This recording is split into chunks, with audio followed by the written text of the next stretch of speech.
In the heart of the Andes, on the border between Chile and Argentina, there's a mountain range known as Sierra Blanca. It's a place of haunting beauty, snow-capped peaks that rise above the clouds, rivers that cut through ancient valleys, and forests so dense they seem to swallow all light. But there's something more to Sierra Blanca, something darker that has terrified locals for generations. The legend goes like this: La Llorona, the wailing woman, is said to haunt the forests, searching for lost children. But her cries aren't the only voices that echo through the mountains. They say that Sierra Blanca is cursed, that it is home to an ancient spirit, an entity that has lurked in the shadows for centuries, waiting for the right moment to strike. In 2018, I found myself standing at the base of Sierra Blanca, seeking the truth behind these whispered legends. My name is Julia Martínez, and I'm a paranormal investigator. I had heard rumors of strange occurrences around the area, people disappearing, unusual lights in the sky, and the eerie sounds of whispers carried by the wind. It wasn't long before I convinced my team to venture into the mountains with me, hoping to uncover the truth behind the stories.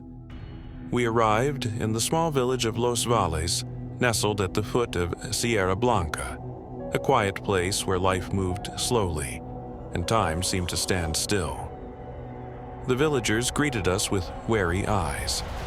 They had heard of my work before, stories of investigations into the supernatural, and most were reluctant to speak.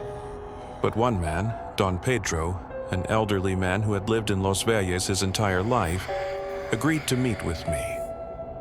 We sat in a small tavern, the dim light of a flickering candle casting long shadows across the room. Don Pedro's face was weathered, his hands shaking as he reached for his drink. "You don't know what you're asking for, señorita," he said, his voice low, almost a whisper. "Sierra Blanca is no place for outsiders. There's something out there, something that doesn't want to be found." I leaned forward, intrigued. "What do you mean?" Don Pedro looked around nervously, as if making sure no one was listening. "The mountain calls to those who are lost," he said, his voice growing even quieter. "The whispers start at night. You hear them in the wind, in the trees, and then, one by one, people disappear. Always at night, never in the day. No one has ever returned." I tried to push him further, but Don Pedro fell silent, staring into his glass. He wouldn't say more. That night, my team and I set out for the mountain. Armed with cameras, audio equipment, and an overwhelming sense of curiosity, we trekked through the dense forest, our footsteps muffled by the thick carpet of leaves. The air was cold, and the shadows seemed to stretch endlessly around us. The deeper we went, the more oppressive the silence became, as if the forest itself was holding its breath. At first, we didn't hear anything unusual. But as the hours wore on, strange things started to happen. Whispers, soft at first, began to drift on the wind. They were unintelligible, like voices speaking in a language we couldn't understand. I glanced around nervously, but there was no one in sight. Then came the first strange event. One of my team members, Carlos, began to feel sick. His face turned pale, and he clutched his stomach as if in pain. I don't feel right," he muttered, his voice shaky. "Something's wrong here, I can feel it." We tried to convince him to rest, but he insisted on continuing. He claimed that he had seen something, just a flash of movement between the trees. But when we searched the area, we found nothing. As we pressed on, the whispers grew louder, more insistent. It felt like the wind was guiding us, pushing us deeper into the forest, into the heart of Sierra Blanca. By the time we reached the clearing, it was nearly midnight. The clearing was wide and open, surrounded by towering trees that seemed to form a perfect circle. In the center was an old stone altar, covered in moss and vines. It looked ancient, too ancient. The air around it felt thick, charged with something I couldn't explain. Carlos was the first to approach the altar. "It's like it's calling to me," he said, his voice distant, as though he were in a trance. I didn't like the look in his eyes. Something about the altar seemed to pull at him, like an unseen force guiding his every step.